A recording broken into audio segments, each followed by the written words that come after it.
자, 오늘 말씀은 와서 보라라고 하는 제목입니다. 여러분들 우리 함께 은혜의 시간이 되어지길 주님의 이름으로 축복합니다.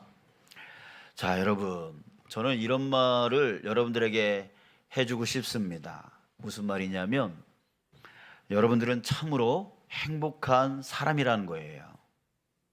자, 여러분들은 참으로 행복한 사람이십니다. 아멘. 네.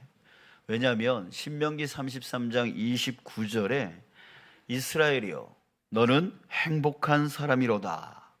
여호와의 구원을 너같이 얻은 백성이 누구냐라고 말했습니다. 자, 여러분들은 여호와 하나님께 구원받은 사람이라는 거예요. 그런데 이 말씀에 여호와의 구원을 너같이 얻은 백성이 누구냐라고 했어요.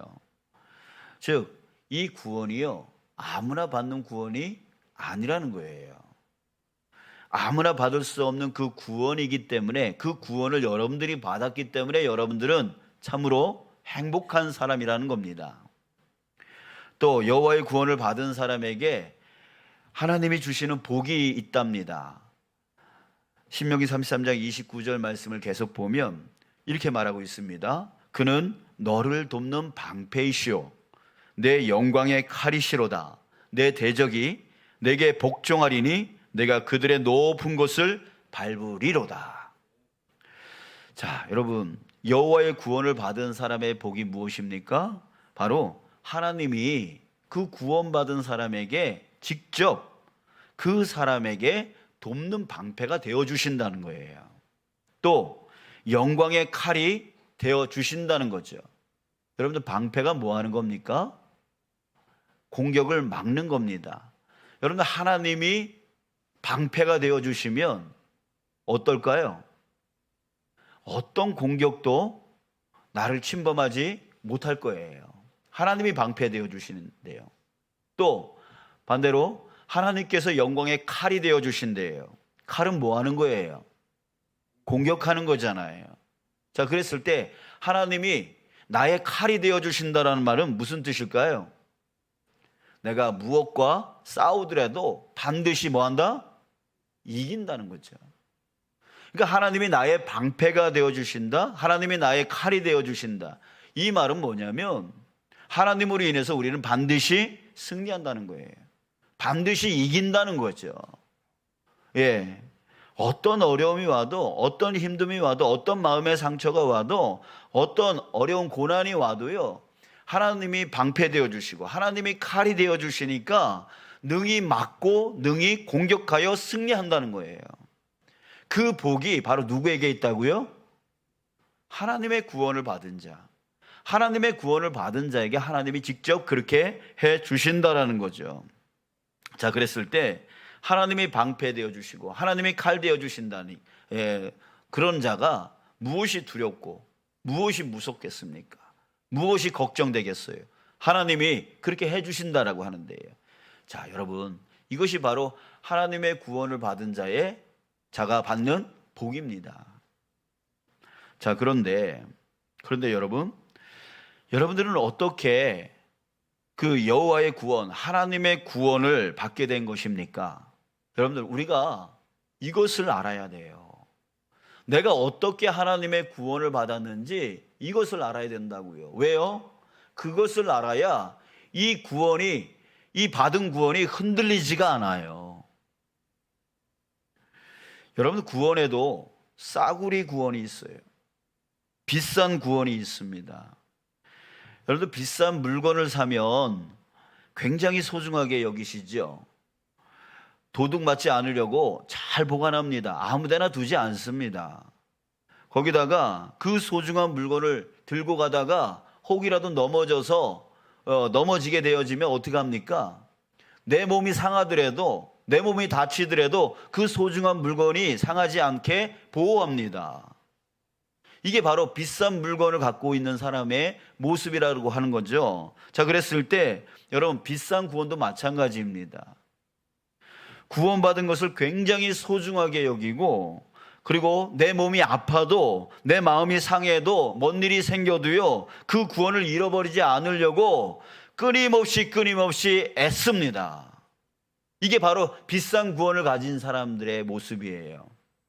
자, 그런데 싸구려 물건을 갖고 있는 사람들은 어떻게 갑니까? 소홀히 여기죠. 예, 남이 가져가든 말든 그냥 아무데나 둡니다. 그리고 얘다 너나 가져라 라고 하면서 선심 쓰듯이 그냥 남 줘요. 나한테 필요 없고 나한테 소중하지 않으니까 그냥 줘버리는 거죠. 만약 이거보다 더 중요한 것이 있다면 그냥 이거 신경 쓰지 않고 그냥 버려버리죠. 더 중요한 것을 얻으려고요. 자, 여러분, 싸구려 구원도 역시 마찬가지예요. 예, 그런 싸구려 구원을 가진 사람들도 마찬가지입니다. 조금 먼 일만 생기면 그냥 버려요. 예, 필요 없으면 버려요. 조금만 먼 일 생기면 그냥 구원 필요 없어 버려요. 예, 여러분, 그래서 우리는 알아야 돼요. 내가 받은 구원이 어떤 구원인지 이걸 우리는 반드시 알아야 된다고요. 여러분, 만약에 똥덩어리를, 아침부터 똥 얘기해서 죄송합니다. 예, 조금 있으면 밥 드실 텐데 지금 저는 무지 배가 고프거든요. 지금 이 고통이에요. 지금 저 미역국 냄새가 저한테는 진짜 고난입니다. 예, 이 예배가 빨리 지나갔으면 좋겠다. 주님께 예배가 집중이 안 돼요, 자꾸만. 자, 아무튼 똥 얘기 좀 하겠습니다. 여러분, 똥덩어리를 누가 사라고 하면 여러분 사시겠어요? 예, 안 사겠죠. 자, 그런데요, 2021년에 똥덩어리를 팔아서 16억을 번 사람이 있습니다. 그 사람은 태국의 한 어부인데요, 페차라지라고 하는 사람이에요. 똥덩어리 하나를 팔아서 16억을 벌었어요. 그런데 그 똥덩어리가 뭔지 아세요? 예, 바로 고래똥이었습니다. 향유고래라고 하는 어마어마하게 큰 고래의 똥인데요, 그 똥이 이 바닷물에 둥둥 떠다니면서 점점 굳어지는 거예요. 이 굳어진 것이 나중에 그 해변가에서 발견될 때가 있는데, 여러분, 우리 바닷가에 살지 않습니까? 예, 우리 어르신들 보면은 올해 바닷가 좀 가보셨어요? 그래, 한 번도 안 가봤다고요. 이젠 가보셔야 됩니다. 왜요? 해변가에 그거 발견할 수 있어요. 예, 혹시 알아요? 그게 떠다니다가, 예, 우리 주문진 해변가에 그게 있는지. 자, 이 향유고래 똥이요, 여러분들, 우리 돈 있다는 사람들 향수 뿌리잖아요. 최고급 향수의 재료로 쓰이는 용연향이라고 하는 거예요. 자, 여러분, 이제 돈 있다고 하는 사람들 그 향수 뿌리고 다니면 아유, 저 똥 냄새구나, 예, 이렇게 여기시면 돼요. 자, 여러분, 그래요. 만약에 그 똥을 봐도 모르고 있었다면, 예, 모르고 그냥 지나갔다면 얼마나 큰 손해겠어요. 그렇기 때문에 알아야 된다는 거죠. 자, 그런 것처럼 여러분, 우리가 지금 받은 구원이 얼마나 값진 것인지에 대해서 우리는 알고 있어야 돼요. 싸구려 구원이 아니라는 거, 정말 그 어떤 것과도 바꿀 수 없는 구원이라고 하는, 그 값진 구원이라고 하는 것을 우리가 반드시 알아야 된다라고 하는 거예요. 오늘 본문의 세례 요한이 우리가 받은 그 구원에 대해서 가르쳐주고 있습니다. 여러분들 29절을 보겠습니다. 29절, 이튿날 요한이 예수께서 자기에게 나아오심을 보고 이르되 보라, 세상 죄를 지고 가는 하나님의 어린 양이로다, 이렇게 말했습니다. 자, 예수님을 보고 하나님의 어린 양이라고 말합니다. 자, 여기서 어린 양, 여러분들 어린 양 하면 뭐가 생각나세요? 귀엽고 깜찍하고 이쁜 그런 어린 양을 우리는 생각할 수 있겠죠. 하지만 여러분, 그런 뜻의 어린 양이 아닙니다. 출애굽할 때에 10가지 재앙 중에 마지막 재앙이 바로 장자, 모든 생물의 그 장자를 다 죽여버리겠다라고 하는 재앙이었습니다. 자, 그런데 그 재앙을 받지 않는 예외 한 가지가 있었습니다. 그것이 무엇이었냐면 바로 어린 양을 잡아서 그 피를 문에다가 바르면 그 피가 묻어 있는 그 집은 그냥 넘어가겠다는 거죠. 살려주겠다라고 하는 거죠. 즉 뭐예요? 그 어린 양이 대신 희생당한 거예요. 자, 어린 양이라고 하는 뜻은 바로 그거예요. 희생양의 양이라고 하는 뜻입니다. 자, 이사야서 53장 7절에 이사야 선지자가 또 이런 말을 했어요. 도살장에 끌려가는 어린 양이라는 표현을 썼습니다. 자, 그래요. 어린 양은 깜찍하고 이쁜 그런 양을 얘기하고 있는 게 아니라 바로 죄를 짊어지고 갈, 사람의 죄를 다 짊어져서 대신 죽어야 될 양을 얘기하고 있는 거예요. 자, 그랬을 때 하나님의 어린 양 무슨 뜻입니까? 바로 하나님께서 세우신 우리를 대신해서 우리를 구원하기 위해서 대신 희생양으로 쓸 자라고 하는 뜻이에요. 바로 누가? 예수님이요. 예수님이 바로 우리를 대신해서 그 죄를 다 짊어지고 죽을 희생양으로서 하나님이 세우신 자라고 하는 뜻입니다. 자, 그런데 그 희생양이 되신 예수님이 누구냐라고 하는 거예요. 만약에 그냥 아무런 가치가 없는 저 거지가 나를 위해서 희생됐어 라고 한다면 그게 무슨 가치가 있겠습니까? 그렇기 때문에 나를 대신해서 희생되어진 그 예수가 누구인지를 알아야 내 구원의 가치가 어떤 것인지 알 수 있겠죠. 자, 그랬을 때 34절을 보십시오. 34절, 내가 보고 그가 누구라고요? 하나님의 아들이심을 증언하였노라. 자, 예수님이 누구라고 말하고 있습니까? 하나님의 아들이라고 말하고 있어요. 자, 세상 우주 만물을 창조하신 분, 전지전능하신 분, 그 신을 우리는 뭐라고 부르고 있습니까? 바로 여호와 하나님이라고 부르고 있습니다. 그 여호와 하나님의 아들, 그 아들이 나를 대신해서 어린 양이 되어 주신 거예요. 희생양이 되어 주신 거예요. 그래서 우리가 지금 구원을 받은 거예요. 그랬을 때 우리의 구원은 어떤 가치가 있는 것입니까? 여러분, 지금 우리가 받은 구원의 가치가 바로 이거예요. 지금 우리의 구원을 위해서 하나님의 아들이 희생양으로 바쳐진 것입니다. 그렇기 때문에 우리들의 이 구원의 값어치는 바로 하나님의 아들의 피값입니다. 여러분 생각해 보십시오. 여러분 생각하셔야 됩니다. 이 부분에 대해서 정말 아무도 없는 골방으로 들어가서 정말 내 구원의 이 가치가 얼마나 대단한 것인가에 대해서 우리는 고민하고 생각해보고 정말 깨달아야 되는 거예요. 그래서 내 구원이 싸구려 구원이 아니라 정말 세상에 어떤 것과도 바꿀 수 없는 값진 구원이다라고 하는 것을 우리는 반드시 깨달아야 됩니다. 마가복음 13장 13절에 보면 예수님이 이렇게 말씀하셨어요. 또 너희가 내 이름으로 말미암아 모든 사람에게 미움을 받을 것이나 끝까지 견디는 자는 구원을 받으리라. 여러분, 미움을 받더라도 구원을 끝까지 지켜나가라고 예수님께서 당부하고 계시는 말씀입니다. 여러분, 예수님이 왜 이런 당부를 하셨을까요? 여러분, 우리가 받은 그 구원이 그 어떤 것과도 비교할 수 없는 정말 끝까지 지켜나가야 될 가치가 있는 그런 구원이기 때문입니다.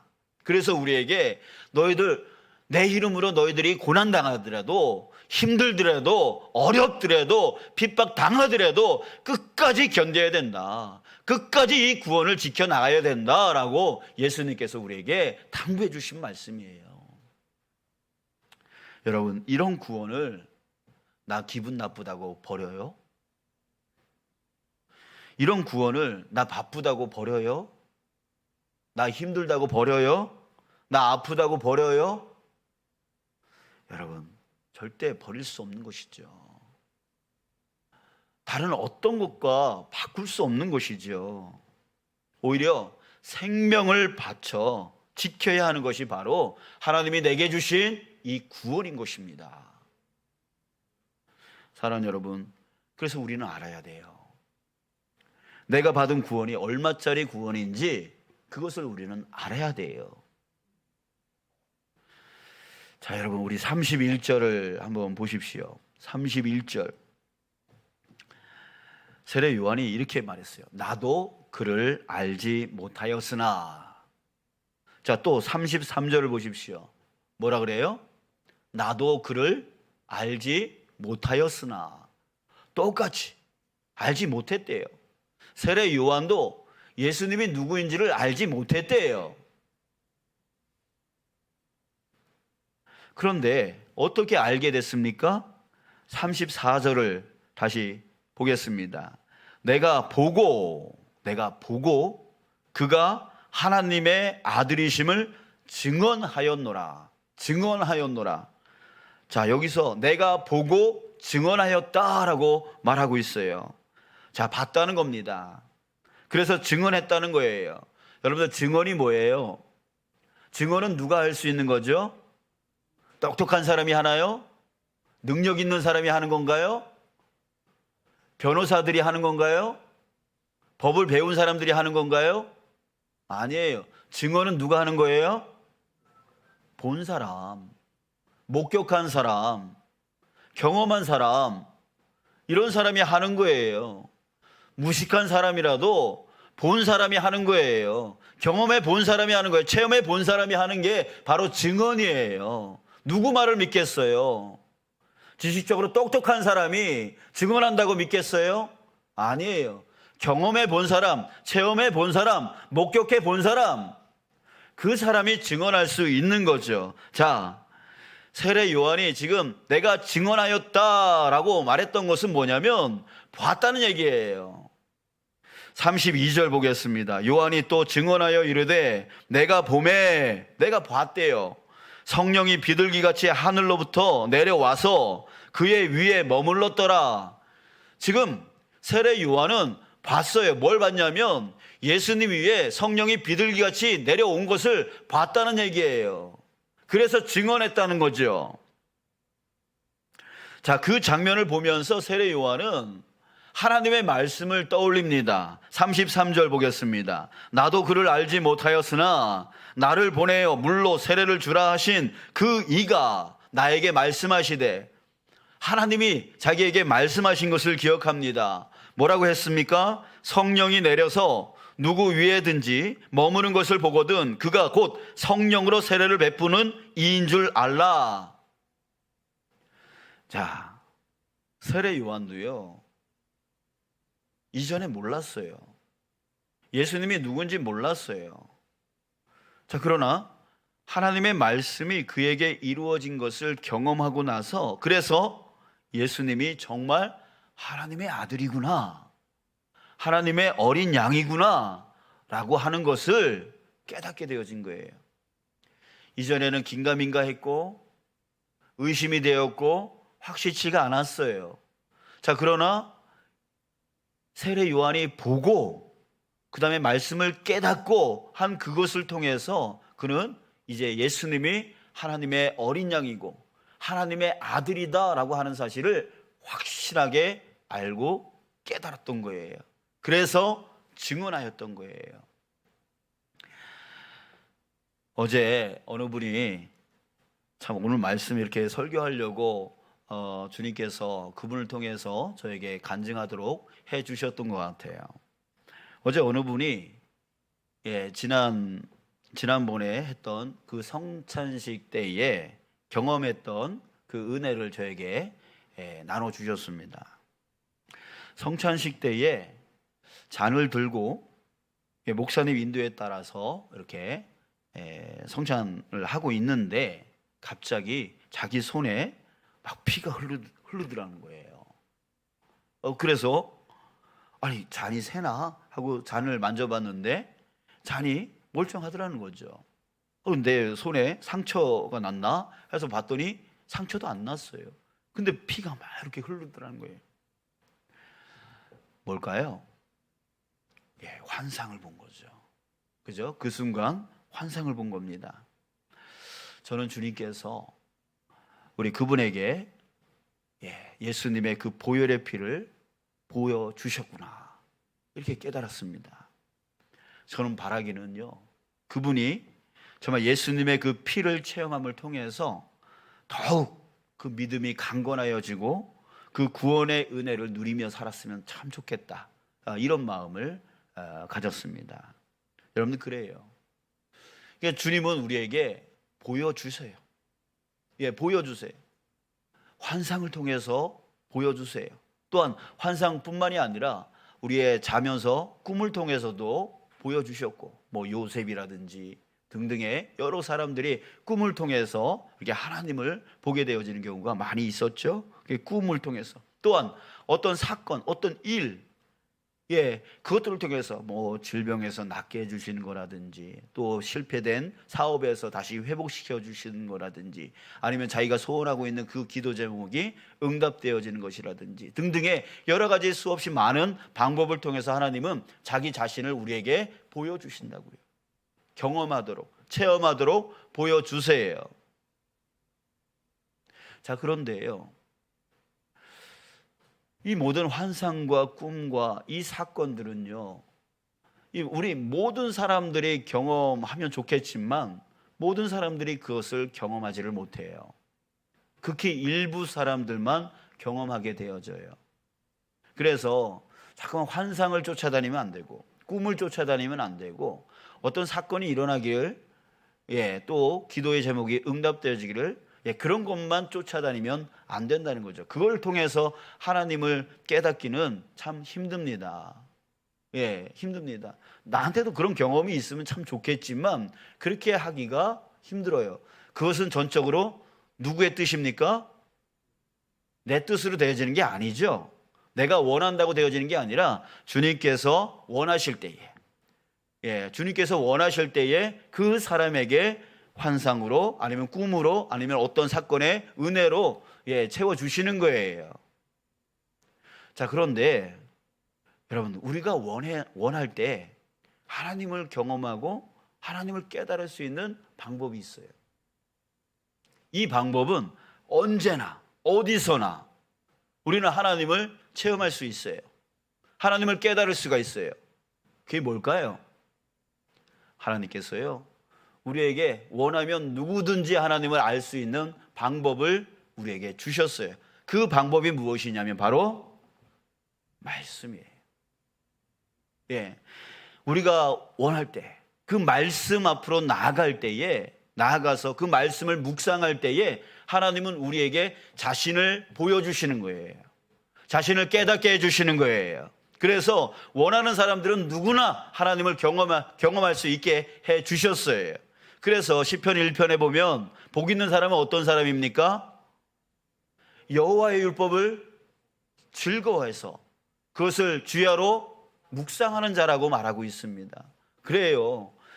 주님의 말씀을 묵상하는 자, 주야로 묵상하는 자는 하나님을 깨닫고 하나님의 은혜를 깨닫고 하나님을 경험하게 만들어주기 때문입니다. 그런 사람들이 복 있는 사람이에요. 그런 사람들이 믿음이 강해지고, 그런 사람들이 구원의 가치, 그 구원이, 자기가 받은 구원이 얼마나 값진 것인가를 알고 깨닫게 되어지는 거예요. 여러분, 환상, 꿈, 이런 것들을 쫓아가다 보면 여러분들 잘못하면 이단에 빠지게 되어져요. 사이비에 빠지게 되어져요. 그 환상과 꿈과 그 모든 것은요, 다 어디를 기반으로 하고 있어야 되냐면 말씀을 기반을 갖고 있어야 돼요. 말씀이 기초되어지지 않으면 그 모든 환상과 꿈이 이상한 쪽으로 빠져버릴 수가 있어요. 자, 그렇기 때문에 사랑하는 여러분, 저와 여러분들이 정말 하나님을 누구라도 경험할 수 있고 누구라도 체험할 수 있는, 하나님이 자기 자신을 그냥 완전히 오픈시켜 주신 그 방법은 바로 뭐냐면 바로 말씀인 거예요. 여러분, 우리가 얼마나 하나님의 은혜 아래 있습니까? 저 북한을 생각만 해도 정말 아직도 그 믿음을 지켜나가려고 애쓰시는 그런 성도들이 많이 있는데요. 그분들은 목숨을 걸고 지금 신앙생활을 하고 있어요. 걸리기만 하면 다들 징계를 받는, 목숨이 위험한 그런 상황 가운데서도 지금 어렵게 그런 신앙생활을 하고 있다고 우리가 알고 있지 않습니까? 자, 그러나 우리가 얼마나 은혜를 많이 받았어요. 여러분, 우리는 일주일만 해도 새벽 기도에 5번, 주일 예배 3번, 금요 기도회, 수요 예배, 합치면요 거의 10번이 넘어가요. 거기다가 여러분들 TV만 틀면은요, 많은 기독교 채널에서, 참 저는 제가 설교를 잘한다고 생각하지만 저보다 훌륭하신 설교자들이 얼마나 많이 나옵니까? 여러분들 담임 목사보다 더 사랑하는 목사님들 다 갖고 계시죠? 이럴 때는 아니요라고 하는 소리가 들려야 되는데 전혀 그런 소리가 안 들려요. 참 그래요. 이해합니다. 여러분들이 말씀을 사모하기 때문에 그런 거지 뭐. 그죠? 그 사람을 사랑하는 게 아니죠. 말씀을 사모하기 때문에. 그래요. 여러분들 우리가 이렇게 정말 TV만 틀면 그 많은 설교자님, 훌륭한 설교자님들의 그 말씀을 들을 수 있고, 언제 어디서라도 성경을 펼 수 있고 읽을 수 있고, 또 교회에서도 계속해서 예배를 그렇게 진행하고 있고, 그렇지 않습니까? 얼마나 많은 은혜를 받는 사람들이에요. 그런데 그럼에도 불구하고 목이 마르대요. 영적인 목이 마르다는 거예요. 그게 채워지지 않아서 힘들대요. 자, 왜 그래요? 이런 은혜의 바다 가운데 있는데 왜 그 안에서 우리는 영적 갈증을 해결하지 못하고 있냔 말이죠. 여러분들, 이것은 바로 그거죠. 바다 위에 떠 있는 배와 같은 거죠. 주변에 사방을 둘러보면 다 물인데 그걸 마시지를 못하는 거예요. 마시지를 못하니까 물은 차고 넘쳐나는데 그걸 마시지를 못하니까 갈증이 일어날 수밖에 없어요. 결국 그 갈증으로 인해 죽을 수밖에 없는 것 같아요. 우리가 그런 거예요. 주변에 보면은 정말 그 말씀, 하나님을 경험할 수 있고 하나님을 알 수 있고 하나님을 깨달을 수 있고, 그래서 내 믿음과 내 구원의 가치를 알고 깨달을 수 있도록 해주는 그 말씀이 내 주변에 너무나 많이 하나님의 은혜로 채워지고 있는데도 불구하고 그것을 내가 먹지를 않는 거예요. 마시지를 않고 있는 거예요. 그 말씀을 내가 묵상하지를 않고 있는 거예요. 그 말씀으로 인하여 내가 깨닫지를 못하고 있는 거예요. 나 자신을 깨뜨리지를 못하고 있는 거예요. 그러니 매일 영적인 갈증 가운데 자기 승질대로, 자기 성품대로, 자기 살아왔던 습관대로 그대로 똑같은 세상 사람들 모습처럼 그냥 그렇게 살아가고 있는 거 아닙니까? 자, 여러분, 37절 이하 내용을 보면 세례 요한의 2 제자가요, 예수님의 제자가 되어집니다. 이들도요, 처음에는 예수님을 몰랐어요. 확실히 몰랐어요. 그래서 궁금했어요. 그래서 예수님께 이런 질문을 합니다. 라비요, 어디 계시오니까? 이렇게 질문을 합니다. 그랬더니 예수님이 뭐라고 대답하시냐면 말로 가르치시는 게 아니라 이런 말씀을 하십니다. 와서 보라. 와서 보라라고 하십니다. 그리고 나서 이 2 사람 중에 하나인 사람이 안드레였는데, 안드레가 바로 누굽니까? 바로 베드로의 형제 아닙니까?